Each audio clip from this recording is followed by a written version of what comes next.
하나님의 사랑과 은혜가 충만한 저와 여러분들의 삶이 되기를 주님의 이름으로 축원합니다.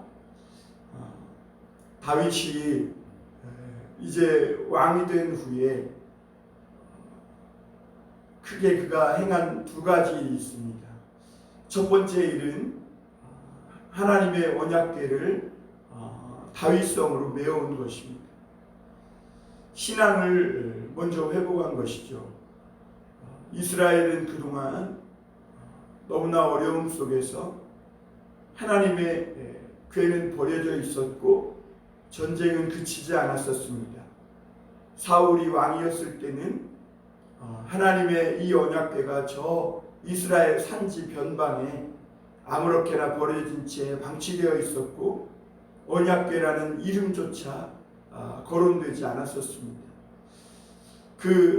사울이 다스리던 이스라엘은 늘 전쟁이 끊이지 않았고 대적의 위협들 속에서 큰 피해를 보고 낭패를 보는 그런 일들이 여러 번 있었음을 보게 됩니다. 그렇게 신앙적으로 밑바닥으로 떨어지고 그 사울왕은 마지막에 하나님의 음성을 들려줄 리가 없어서 신접한 여인을 찾아가야만 했던 이런 상황이 그 나라 가운데에서 벌어지고 있었습니다. 그리고 이제 그런 사울왕이 죽고 다윗이 왕이 되었을 때 다윗이 가장 먼저 행했던 것은 궤를 메어오는 것이었습니다. 그러니까 신앙을 가장 먼저 회복하는 것이죠. 이스라엘 백성들에게 무엇이 가장 급하냐? 신앙을 회복하는 것이 급하다는 것을 다윗은 깨달은 것입니다. 여러분, 우리가 이 눈에 보이지 않는 신앙이, 이 믿음이 우리에게는 별것 아닌 것처럼 느껴질 때가 많습니다. 그런데 여러분, 그거 아세요? 인간의 나라는 이 존재도 이 육신적인 이 육체, 몸도 중요하지만 이 몸을 움직이고 이 몸을 다스리고 있는 내 속에 있는 이 영혼이 훨씬 더 귀한 것입니다. 물론 육체가 귀하다, 영혼이 더 귀하다 그렇게 말할 수는 없지만 각각의 기능이 있겠지만 그러나 인간의 이 영혼, 이 정신, 인간 내면 속에 있는 보이지 않는 이 생각이 썩을 때 그 육체가 아무리 화려하고 육체로 아무리 대단한 일을 해봐야 결국은 썩은 인간, 썩은 사람밖에 안 되는 것입니다. 여러분, 눈에 보이지 않는 이 믿음, 신앙 굉장히 중요합니다. 이것이 이스라엘 나라를 이스라엘 나라 되게 하느냐 마느냐를 결정하는 것입니다. 나중에 선지자들이 이스라엘을 향하여 경고의 말씀을 외칠 때에는 이스라엘은 겉으로 화려했고 부유했고 주변의 많은 나라들이 이스라엘의 사마리아 그러면 전 세계에서 가장 살고 싶은 이상적인 도시로 생각했습니다.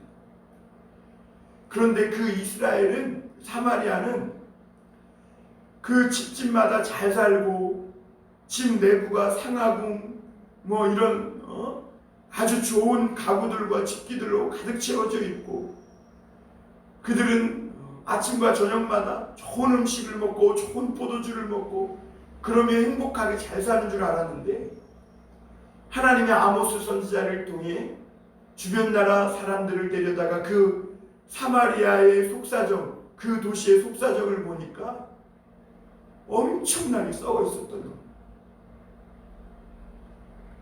막 학대하고 다투고 요란하고 소란하고 그리고 심지어 동족을 팔고 그래서 그 아모스서 3장에 보면 이 사마리아라는 이 도시가 하나님 앞에 바른 일을 행할 줄을 모른다 이렇게 하나님께서는 평을 내리셨어요. 그만큼 이 이스라엘이 사마리아가 겉으로는 경제적으로 풍요하고 국가적으로는 성벽이 높아서 안보도 튼튼하고 모든 분야에 잘 되고 있는 것 같았지만 그들에게 이 보이지 않는 이스라엘을 이스라엘 되게 하는 이 신앙, 이 믿음, 여호와 하나님의 말씀을 쫓아가는 이 신앙이 무너졌을 때 그들은 모든 것이 무너져 내렸음을 보게 됩니다. 그러니까 다윗은 왕이 된 후에 이스라엘 나라의 가장 중요한 것을 하나님의 언약궤로 본 것입니다. 여러분, 예수님도 그런 비유 들지 않았습니까? 사람이 집을 지을 때 이 모래 위에 지은 집은 어느 날 바람이 불고 홍수가 나고 창수가 나서 비가 내리고 창수가 나면 금방 순식간에 떠내려가서 무너지고, 그러나 바위 위에 이 든든한 반석 위에 짓는 집은 영원히 무너지지 않는다 이랬습니다. 여기서 반석은 하나님의 말씀, 바로 우리 주 예수 그리스도를 의미합니다. 믿음을 의미합니다. 우리 인생의 집, 우리 가정의 집을 어디다 세워야 합니까? 반석 위에 세워야 합니다. 하나님은 그런 다윗에게 내 집을, 내 가정을 반석 위에 세워주시겠다. 그래서 내 위가 영원히 견고하여 흔들리지 않겠고, 사울에게서는 내가 비록 은총을 빼앗아서 그로 왕이 되지 못하겠지만 너에게는 결코 그런 일이 없을 거다, 이렇게 말씀하셨어요. 그게 무슨 차이입니까? 다윗은 그 사울은 사울 왕과 그 가정의 터를 이 신앙, 이 믿음의 반석 위에 세운 것이 아니에요. 그러니까 창수가 나고 비가 와서 홍수가 날 때 한 번에 휩쓸려 내려간 거예요.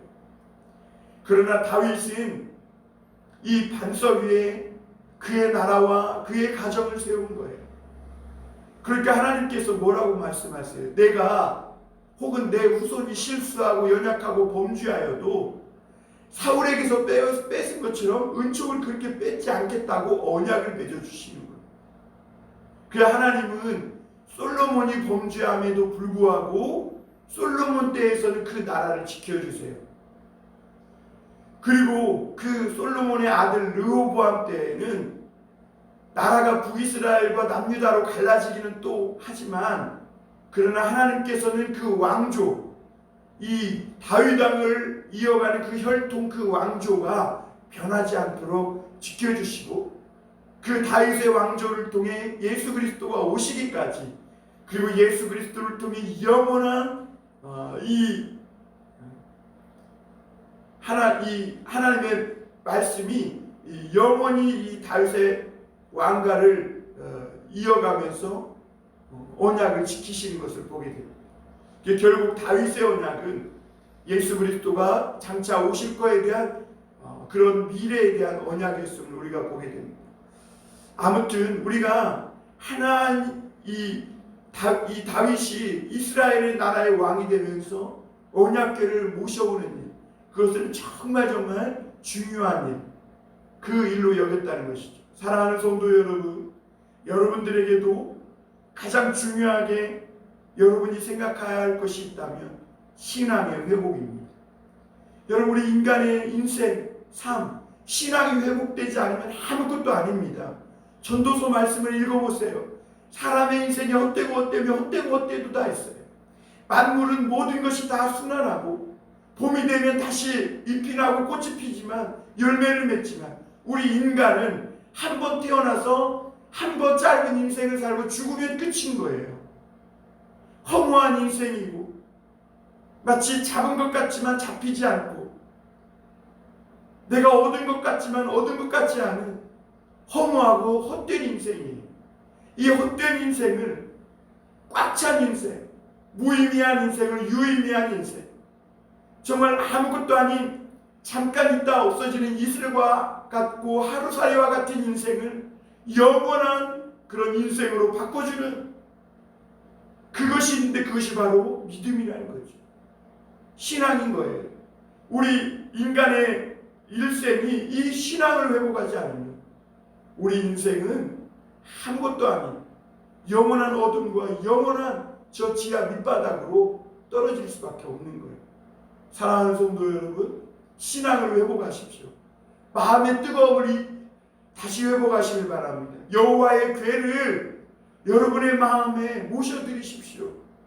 다른 무엇보다 이 세상에 돈 버는 일, 이 세상에서 어떤 사업하는 일, 이 세상에서 내게 큰 돈이 생겨서 장사하러 가는 일, 나에게 소가 생겨서 밭을 갈러 가는 일, 이 모든 어떤 일보다도 내 마음에, 내 심령에, 이 육체 가운데 하나님의 성령을 모시고 하나님의 언약궤를 메워오는 일. 그래서 오늘 아침에도 일찍 일어나 하나님을 바라보고 하나님의 언약궤 그 말씀을 내게로 모셔드리는 말씀의 사람이 되기 위해 살아가시길 바랍니다. 여러분, 그러면 하나님께서 이 언약궤를 이스라엘 땅에 그 가정에 모셔온 이 다윗의 집을 모든 이 대적으로부터 지켜주시고, 사울의 집은 약하여지지만 다윗의 집은 점점 강성하게 해주신 것처럼 저와 여러분의 가정도 하나님께서 강성하게, 갈수록 강하여지게 만들어주시고 주변의 대적들을 물리쳐주시고 평안히 살게 하시는, 그래서 우리가 어제 읽었던 말씀처럼 다윗이 어디를 가든지 이기게 하시는 그런 은혜와 능력이 나타나게 될 줄 믿습니다. 여러분, 어디를 가든지 어떻게 이길 수 있습니까? 다윗이 그 여호와의 궤를 그 성으로 모셔드렸기 때문에 그렇습니다. 그리고 다윗이 두 번째로 한 일은 오늘 우리 사무엘하 9장에서 본 말씀처럼 무비보셋에게 은혜를 베푼 일입니다. 다윗이 왕이 된 후에 이 이스라엘에서 금질의 너가 있다면 사울의 집입니다. 그 다윗은 왕이 된 후에 언약궤를 모셔오고 그 쓰러졌던 나라 그리고 주변에 이 이스라엘을 노리는 많은 나라들과 싸워 처부수고, 그리고 이제 그 이스라엘을 안정권 위에 올려놓는 그런 이제 시대를 맞이하게 됩니다. 그 기간이 약 10년이 걸렸다고 이렇게 학자들은 보고 있는데요. 그리고 이제 그 시간이 지난 후에 다윗이 어느 날 이 요나단이 자기에게 베풀었던 은혜를 갚아야 되지 않겠나 하는 마음이 들었던 것 같아요. 그래서 이 다윗은 사울의 집에 아직 남은 자가 있느냐 이렇게 묻습니다. 여러분, 사울은 왕이 될 때만 해도 그는 명문 집안에 정말 외모도 수려하고 정말 멋지고 용사요 잘난 가정이었습니다. 그런데 오늘 하나님의 말씀을 버리고 인생을 제멋대로 살아간 이 다윗의 가정은 하나님의 말씀대로 다 죽고, 그 유모가 도망할 때에 떨어뜨려서 두 다리를 못 쓰게 된 장애인 이 무비보셋만 남았음을 보게 됩니다. 여러분, 하나님 나라에서는 우리가 장애가 있느냐 없느냐 이게 중요한 것이 아니에요. 우리가 오히려 내 팔이 범죄하게 한다면 팔을 끊어내고 하나님의 말씀대로 사는 것이 더 귀하고 복된 일입니다. 여러분, 사울 왕의 집안의 모든 사람은 다 죽었어요. 그 화려하고 수려하고 명문가의 집안이었던 이 사울 왕의 집안이 몰락하고 만 것이죠. 그러나 그 사울 왕의 집안에서도 은혜를 입은 사람이 있는데 그 사람은 화려한 사람이 아니에요. 그 두 다리를 못 쓰게 된 장애인이 된 무비보셋이었음을 보게 됩니다. 사실 이 다윗이 사울의 집이라고 얘기했을 때 그 신하들은 두려워 떨 수밖에 없었죠. 왜냐하면 이 사울의 집 하면 그 이스라엘에서는 금기어였고 왕조가 바뀌었기 때문에 사울이라는 이름조차 꺼낼 수가 없었습니다. 그러나 다윗이 사울의 집에 누가 남은 자가 있느냐 했을 때, 그래서 많은 그 사람들이 두려워했고, 심지어 사울 집안에서 종 역할을 했던 시바가 이 다윗 앞에 섰을 때, 그리고 이제 나중에 시바를 통해 무비보셋이 다윗 앞에 섰을 때 굉장한 두려움 속에 휩싸여서 당신의 종이니다라고 이렇게 자세를 바짝 낮추는 것을 보게 됩니다. 여러분, 한 왕조가 바뀌면 이전 왕조의 사람들은 다 죽이게 돼 있잖아요. 그게 세상의 논리고 세상의 이치입니다. 그런데 다윗은 그렇게 왕이 된 것이 아니에요. 이전의 왕조를 숙청하고, 그리고 쿠데타를 일으켜 반역을 일으켜서 왕이 된 것이 아니기 때문에 이 다윗은 그럴 필요가 없었습니다. 물론 다윗에게도 상처가 있고 아픔이 있었습니다. 그래서 한동안은 이 사울이라는 이름을 꺼내기조차 마음이 아프고 힘들었을 것입니다. 그러나 하나님께서 그에게 평안을 주셨을 때, 다윗이 하나님의 은혜를 받고 하나님의 말씀 속에서 정말 가는 곳마다 형통하고 승리하게 하며 또 잘 되었을 때, 그는 그 사울의 아들 요나단과 언약한 것을 하나님 앞에서 기억하고 은혜를 베푸는 것을 보게 됩니다. 사랑하는 성도 여러분, 우리 그리스도인들도요, 과거 정리를 잘 해야 합니다.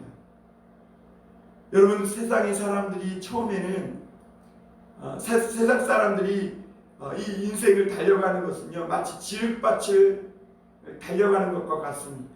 처음에는 너무나 빠르게 잘 달려갑니다.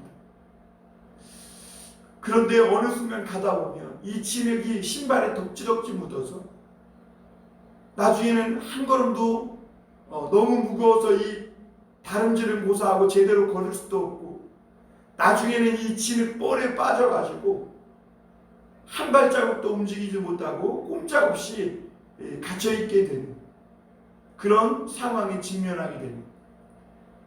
그런데 그리스도인들은 이 진흙밭을 달려가면서 하나님의 말씀으로 자꾸 떼내는 거예요. 하나님께 은혜 받고 하나님께 죄를 토해내고 또 하나님의 말씀을 통해 힘을 얻고 용기를 얻고, 그러면서 자꾸 다닥다닥 붙었던 이 진흙, 이 불편한 것들을 자꾸 떼어내니까, 그래도 이 예수 믿는 사람들은 미래를 향해, 내일을 향해 계속 가벼운 발걸음으로 나아갈 수 있는 거예요. 그래서 처음에 볼 때는 세상 사람들이, 또 하나님을 믿지 않는 사람들이 더 빨리 가고 막 성공가도를 달리는 것 같지만, 그러나 나중에 어느 정도 시간이 흘러서 보면 하나님을 신뢰하고 믿는 이 믿음으로 사는 사람들이 훨씬 더 크고 앞서 있고 훌륭하게 되는 것을 보게 됩니다. 여러분, 이 다윗도 과거 정리를 해야 했습니다. 왜냐하면 그가 살아오는 삶에 잘한 것도 있지만 다윗이 잘못한 것도 많고, 또 상처받은 것도 있고, 또 남에게 도움받은 것도 있고, 아프기 꺼내기 싫은 아픈 기억과 추억들도 있습니다. 그러나 이런 것들을 잘 정리를 해야 내일을 향해, 미래를 향해 잘 달려갈 수가 있는 것입니다. 그래서 다윗은 사울의 남은 자가 있느냐 그랬더니 그 종 시바가 있고, 그래서 그 종 시바를 불러다가 아직도 사울의 집에 남은 자가 있느냐 그랬더니 요나단의 아들 다리 저는 자라고 말해요. 무비보셋이라고도 말하지 않습니다. 이미 사울 왕의 아들이었던 사울 아들의 요나단의 아들이었던 이 무비보셋은 이미 이름도 잊혀지고, 그가 사는 곳은 로드발 암미엘의 아들 마길의 집이라고 했어요. 여기서 로드발은 풀 한 폭이 생명 하나 자라지 않는 그런 광야를 말합니다. 그러니까 무비보셋은 두 다리가 저는 자로 그 광야, 풀 한 폭이 제대로 자랄 수 없는 그 광야에서 숨어 살고 있었습니다. 그렇게 이름 없이 완전히 몰락한 채 살고 있었던 것이죠. 그래서 그 사울의 종이었던 시바조차도 그 요나단의 아들인 이 무비보셋을 향하여 이름을 거론하지 않고 다리 저는 자라고 약간 무시하고 멸시하는 듯이 말하는 것을 보게 됩니다. 그러나 다윗은 그 무비보셋을 데려오라 합니다. 요나단과의 언약을 기억해서 그에게 은혜를 베풀리라 말씀합니다. 그리고 요나단은 그 시바는 요나단의 아들 이 무비보셋을 데려오고 다윗 왕은 그 무비보셋에게 사울 왕에게 있던 집과 땅을 다 줍니다. 그리고 그 종 시바와 그 모든 가정의 사람들에게 사울 왕의 했듯이 그 밭과 땅을 경작해서 거기서 나는 것들로 이 요나단의 아들을 먹이라, 이렇게 종노릇을 하라고 명령하는 것을 볼 수가 있습니다. 여러분, 그리고 이 무비보셋은 다윗 왕의 식탁에 앉아서 항상 내 앞에서 먹을 것이니라 이렇게 말합니다.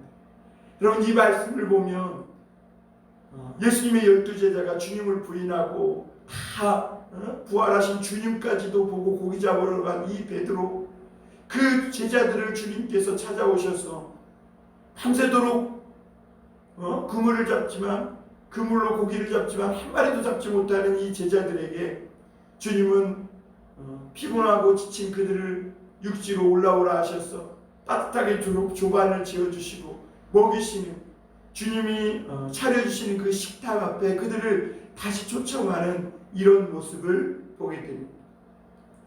예수님은 또 십자가에 달리시기 전에 그 제자들을 이 마가의 다락방에, 이 어떤 자의 다락방에 모여서 그들에게 만찬을 베푸는 것을 보게 됩니다. 다윗은 시편 23편에서 주께서 원수의 목전에서 내게 상을 베풀어 주시고라며 하나님께서 자기에게 베푸신 은혜가 밥상을 차려주시는 은혜라고 말씀하고 있습니다. 여러분, 이 다윗이 무비보셋에게 베푼 은혜는 오늘 하나님께서 저와 여러분에게 베푼 은혜인 것입니다. 우리는 세상에서 다리 저는 자와 같고 정말 광야 풀 한 폭이 나지 않는 이 죽음의 땅 광야 같은 세상에서 사는 것 같지만, 그러나 하나님은 우리를 찾아내시고 택하셔서 하나님의 밥상 앞에, 그 왕의 상 앞에서 항상 하나님의 말씀을 먹고 성령을 마시며 그 배에서 생수의 강이 흘러넘치는 은혜를 주신 것이죠. 여러분, 하나님의 사람들이 어떻게 과거 정리를 합니까? 자꾸 과거에 있었던 일을 기억하면서 상처받고 아파하지도 말고 오늘 하나님께 은혜 받고 하나님께 말씀으로 충만해져서 살아가면 됩니다. 말씀의 사람, 은혜의 사람이 되는 거예요. 그러면 하나님의 과거는 알아서 정리해 주세요.